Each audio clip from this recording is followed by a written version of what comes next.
Last November, my brother was visiting us from Dundee with his 3-year-old son. Since my brother had moved from Glasgow, we didn't get to see him or his family too often, so we cherished it anytime we got to see them.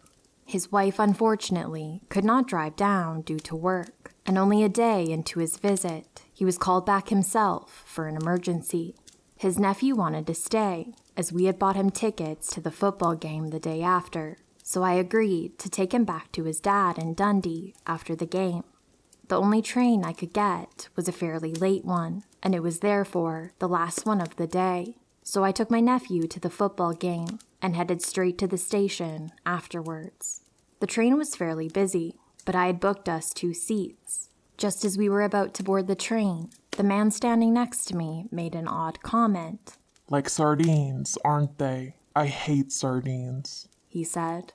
I found this fairly odd, and I just laughed it off awkwardly. I've never been good at making conversations with strangers, and always feel uneasy when one approaches me. As we made our way to our seats, I noticed an old couple sitting in them. I told them it was our seats, but they were fairly rude and told me that old people shouldn't be made to stand for a journey. I always hate confrontation, especially in public, so I just left. There were no 2 seats together anywhere on the train, so me and my nephew were forced to stand for about an hour until many people on the train finally got off when it stopped in Perth. Me and my nephew sat down, and I mistakenly fell asleep as I was so tired after a fairly long day and standing for an hour on the train. As my nephew was only 3, he obviously fell asleep as well. I awoke just as the last passengers were getting off at Dundee. I quickly jumped up and tried to get my nephew off the train as quickly as possible, but he was too slow and I had to stay on the train with him, meaning we missed the stop. As the train was delayed slightly, it was now going straight to Aberdeen, which was about another hour or so away. I sat down and tried to phone anyone I knew, but I didn't have signal. I began to panic, as I knew that there would be no return trains from Aberdeen at this time of night, likely meaning I would have to stay the night there in a hotel. I tried to compose myself and looked about the train to see if there was anyone who could maybe help me. My carriage had more or less cleared out by this point, and there was only 3 other people left. An older woman sleeping a few rows in front of me, a young man reading a book at the opposite side, and a 3rd man behind me. I told my nephew to go back to sleep and started trying to plan what I would do when we got to Aberdeen. As my phone had no signal, this was obviously fairly difficult, and I thought I should ask the man behind me for any help. I looked in the window's reflection at him and noticed it was the same man who made the sardine comment earlier. He was a middle-aged man, fairly average build and height, and there was nothing to suggest he was in any way dangerous. Except one thing, he was staring right at me. I looked away for a minute, thinking maybe he was just looking about the train as I did only a moment ago, but when I looked again, he was still staring. His stare didn't seem to break until he got up to presumably go to the toilet. I debated switching to another carriage, but before I could gather my stuff and wake my nephew, he returned. Only this time, he sat in a different seat, facing me directly. A few uneasy minutes passed before he made his first comment. "Someone's sleepy," he said, nodding to my nephew. I laughed awkwardly and put my earphones in to avoid talking to him, even though my phone had just died. "Must be some set of earphones if they can listen to music when your phone's dead," he said. My heart dropped. "I'm only kidding you on," he said, but I now had no excuse to avoid conversation with him. "So, are you going home or visiting someone?" he asked. I made the mistake of telling him what had happened and that I had missed my stop. "That's quite the situation. You won't get a train back at this time." I nodded and said I'll just find a hotel for the night. He then approached my seat and sat across from me. "Hotels will be all booked out, and even if they aren't, they'll charge you a fortune. I've got a place not far from the station. You can stay there for the night and get a train in the morning. I'll stay out of the way of you and your son, don't worry." I explained to the man that it was not my son, and that I was happy to cough up the money for a hotel, and tried to stay polite by saying I didn't want to be a nuisance for him, even though I really just wanted to tell him to fuck off. "Oh, believe me, you won't be any nuisance to me," he said in an overly friendly tone. I was now feeling extremely unnerved, but still tried my best to talk myself out of the situation. This conversation carried on for another 10 minutes or so, and he was increasingly insistent that I stayed with him. I didn't have any idea what to do. I felt completely helpless. I told him I needed the toilet in an effort to get away from the carriage. This is when he grabbed my wrist below the table.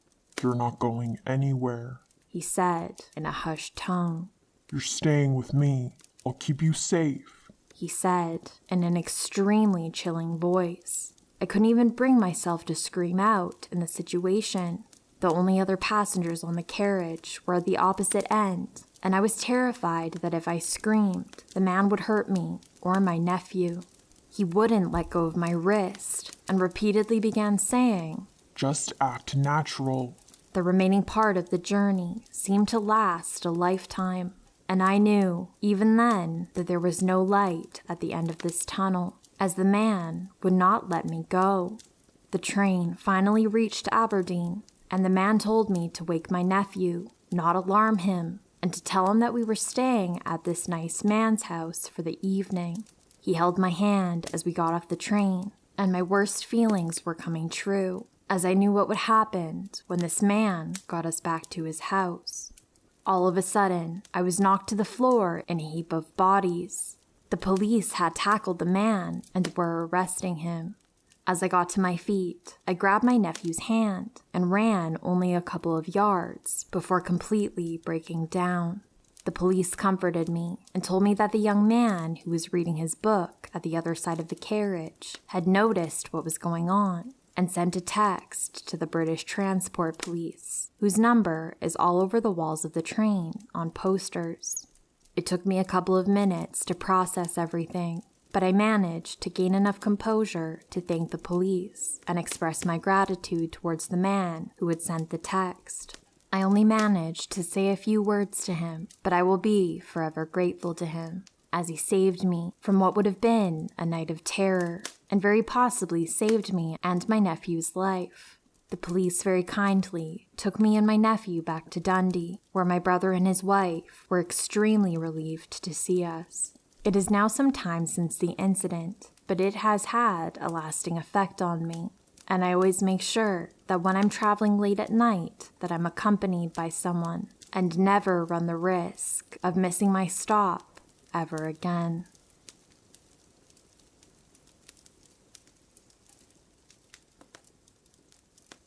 This story takes place in the summer of 2017. My name is John. I live in a rural part of Alabama, but I choose to work in the city. The drive is about 45 minutes or so, depending on traffic. However, by the time I pick my son up from the sitter, get dinner, and get home, I've been in the car about 1.5 hours. My house is surrounded by trees, and the neighbors are few and far between. It can be pretty lonely living here, but I enjoy the privacy. One evening, I pulled in my driveway and noticed something odd. The doors on my storage shed were wide open. I told my son to sit in the car as I got out to investigate. I didn't see anything missing and closed the doors back. I know the wind had not blown them open because it has 2 latches you have to open in order to get it open. The next day, I look around, and much to my dismay, 2 weed eaters, along with a few other garden tools, were missing. I know I should have contacted the police, but I knew there wasn't much that they could do at that point. Throughout the week, I had some time off and decided to tackle some yard work that I needed to get done, which included cutting down a medium-sized tree that had grown next to my house. Once I cut it down, it took everything I had to move it to the edge of my property, just inside the woods. I planned on cutting it up another day. Fast forward to the next Friday night. I left work at 7 p.m., picked up my son, and we arrived home at 8:30 p.m.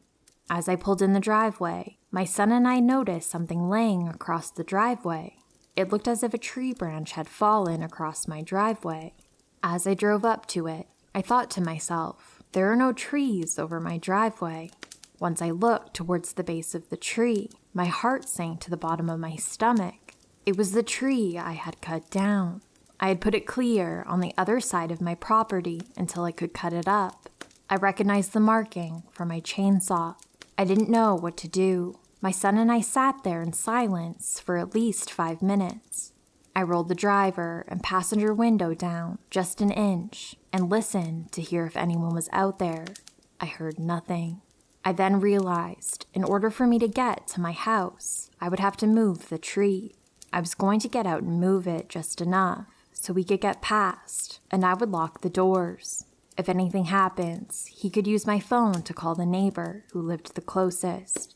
I darted out of my car and moved the tree slightly and raced back to the car. I was terrified. Luckily, my son was on the ready to unlock the doors for me to get back in. I drove up towards my house, and we got in safely. I didn't sleep well that night. The next day, I woke up to find the tree was moved again. This time, a few feet behind my car. To this day, I'm still baffled at who could have done this or what their intentions were. Next time, I will be smarter and call the police. I do have another question that I can't answer. How did someone know where I put the tree after I cut it down? Whoever had done this had to have been watching me. That thought alone is enough to keep me up some nights. Thanks, John.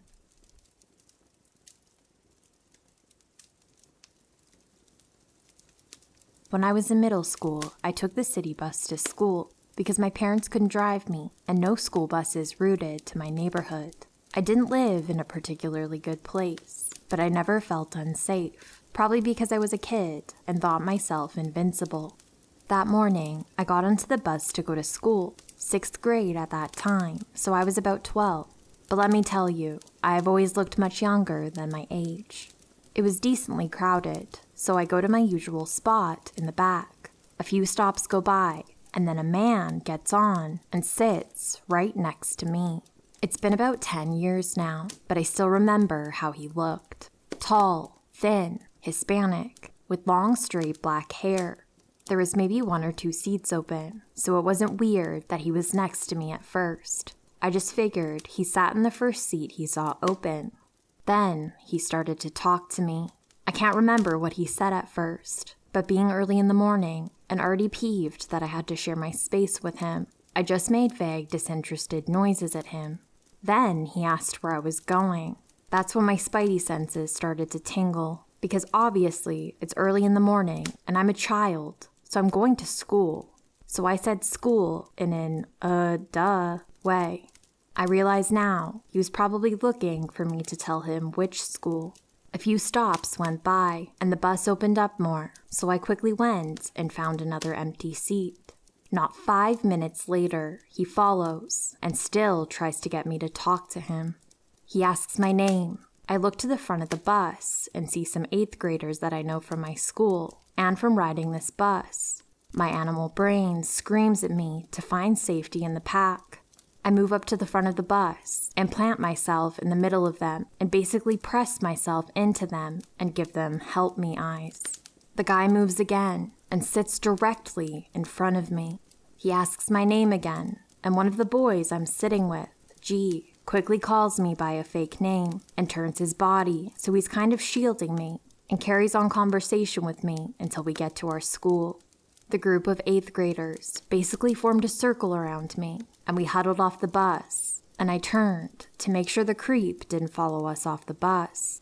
Thankfully, he didn't follow, but for the next few weeks, I caught either the earlier or later bus in case he was on it again. And since the bus stop was right in front of my school, I was afraid he knew where I went and would show up, but I never saw him again. So let's not meet, bus creep.